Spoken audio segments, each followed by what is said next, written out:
Welcome to Rashmi's रसोई। लवकरच गणपती बाप्पा आपल्या घरी येणार आहेत आणि प्रसादासाठी किंवा कोणाकडे आपण दर्शन करायला गेलो तर नेहमी विकतचे मोदक घेत असतो।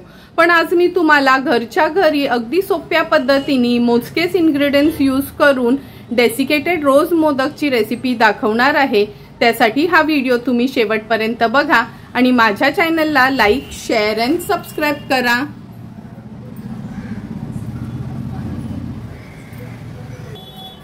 डेसिकेटेड कोकोनटचे मोदक बनवण्यासाठी आपण 1.5 वाटी हे डेसिकेटेड कोकोनट घेतलं आहे। इझिली कोणत्याही वाण्याच्या दुकानात वगैरे अवेलेबल असतं।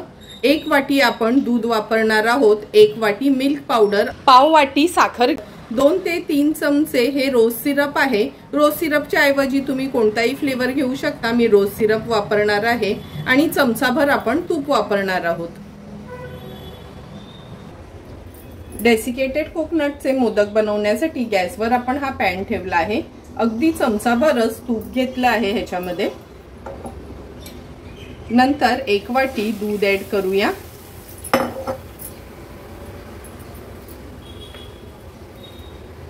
आता आपण ह्याच्यात 1 वाटी मिल्क पावडर ऍड करतोय। व्यवस्थित हे मिक्स करून घ्यायचंय।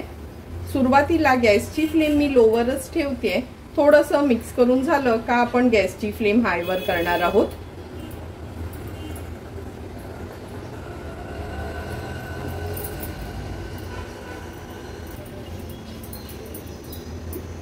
हे बघा, दूध आणि मिल्क पावडर आपण छान एकजीव करून घेतला आहे। आता ह्याच्यामध्ये पाव वाटी साखर ऍड करणार आहोत। गॅसची फ्लेम मी आता थोडी मीडियम वर करून घेते आणि व्यवस्थित हे मिक्सचर आहे ते मिक्स करून घेऊया। तुम्ही बघू शकता आपल्या ह्या मिक्सचरला छान उकळी आली आहे आणि जशी उकळी येते ना त्याला एक घट्टपणा येत जातो। व्यवस्थित मिक्स करून घेते। गॅसची फ्लेम लक्षात ठेवा मीडियम वरच ठेवायची आहे।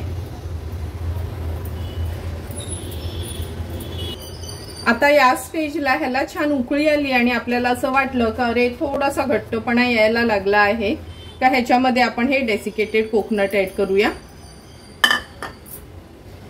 आता गॅसची फ्लेम अगदी लोवर ठेवायची आहे आणि हे मिक्सचर व्यवस्थित आपल्याला एकजीव करून घ्यायचे।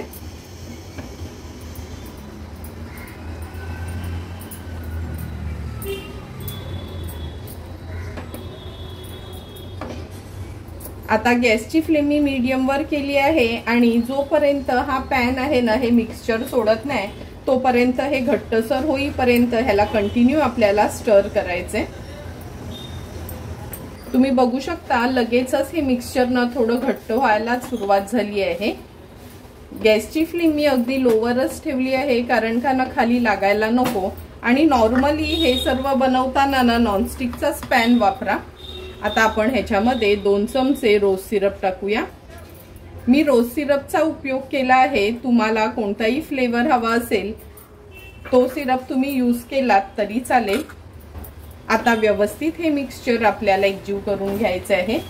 गॅसची फ्लेम लोवरच ठेवली आहे आणि लो फ्लेम वरच ही सर्व प्रोसिजर करायची आहे। छान आता हे घट्ट होईपर्यंत मी हे मिक्सचर शिजवून घेते। हे बघा, छान असा आपला हा गोळा तयार होत आला आहे। आता गॅसची फ्लेम स्विच ऑफ करूया आणि हे मिक्सचर आहे ना एका प्लेटमध्ये काढून घेते आणि गार करून घेते। हे बघा, हे सारण आपण काढून घेतलेलं ना आपण हात लावू शकतो असं गार झालं आहे। असा ह्याचा लाडू पण तयार होतो, म्हणजे इझिली आपले हे मोदक तयार होतील। आणि गार्निशिंगसाठी मी ह्या गुलाबाच्या पाकळ्या घेतल्या आहेत। इझिली ड्रायफ्रुट्सच्या दुकानात किंवा मसाल्याच्या दुकानात ह्या अवेलेबल असतात आणि नसतील नाही वापरल्या तरी चालेल। मी फक्त गार्निशिंगसाठीच ह्या घेतल्या आहेत। आता आपण मोदक बनवायला सुरुवात करूया। हा मोदकाचा साचा घेतला आहे। थोडंसं तुपाने ह्याला ना ग्रीस करून घेते। तुपाचा हात फिरून झाला की अगदी 1-2 पाकळ्या आपण ह्या साच्यामध्ये घालूया।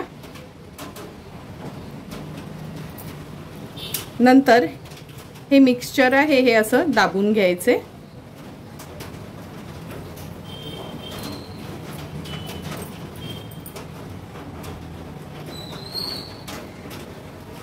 हे बघा, हे असं दाबून घेतलं ना का हे बंद करायचे आपल्याला। जे पण एक्स्ट्राचं हे मिक्सचर येतं ते हाताने असं काढून घ्यायचे, बोटांनी छान असं दाबून घ्यायचं।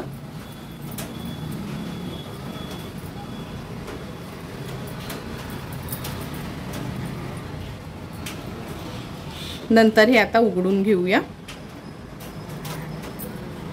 जे पण एक्स्ट्राचं हे मिक्सचर लागलेलं असतं असं अलगसपणे काढलं किंवा असं बोटांनी दाबलं तरी चालेल।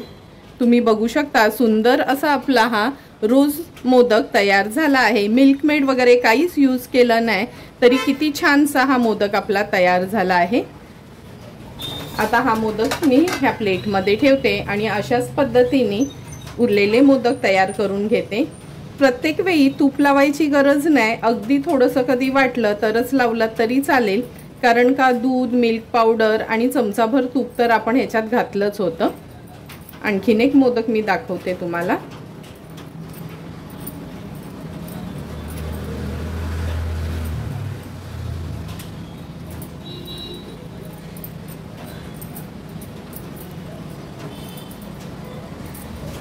व्यवस्थित असं प्रेस करून घ्यायचे। आता उघडून घेऊया। हे बघा, सेकंड टाइम लावताना पण आपण तूप वगैरे लावलं नाही तरी पण इझिली हा मोदक तयार झाला आहे। अशाच पद्धतीने उरलेले सर्व मोदक मी तयार करून घेते। हे बघा, हा मोदक तयार झाला ना का आपण हे डेसिकेटेड कोकोनट थोडंसं ठेवलं होतं असं थोडं डीप करायचं, फक्त खालचा भाग।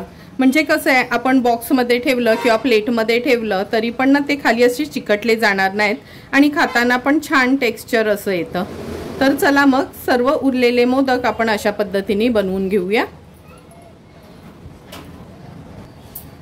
तुम्ही बघू शकता एक एक करून किती सुंदर असे आपले हे डेसिकेटेड कोकोनटचे झटपट असे मोदक तयार झाले आहेत। अगदी परफेक्ट टेक्स्चर आणि घरातलेच इन्ग्रेडियंट्स यूज करून सुंदर असे आपले हे तयार झालेले मोदक आपण आता सर्विंग प्लेटमध्ये सर्व करणार आहोत।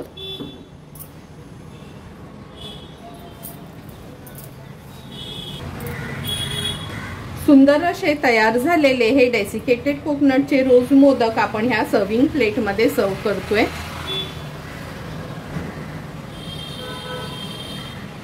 ना मिल्क मेड किंवा ना दुसऱ्या आणखीन कोणत्याही वस्तू वापरून आपण हे डेसिकेटेड कोकोनटचे मोदक तयार केले आहेत। तुम्हाला पण जर मी बनवलेले हे डेसिकेटेड कोकोनटचे इन्स्टंट मोदक आवडले असतील तर तुम्ही पण यावर्षी गणेश चतुर्थीच्या वेळी नक्की प्रसादाकरता हे मोदक घरच्या घरी ट्राय करा आणि मला कमेंट करून सांगा की तुम्ही बनवलेले हे मोदक कसे झालेत ते। तुम्हाला जर मी बनवलेल्या ह्या डेसिकेटेड कोकोनटच्या मोदकची रेसिपी आवडली असेल तर नक्की माझ्या चॅनलला तुम्ही लाईक, शेअर अँड सबस्क्राईब करा। Thank you for watching my video.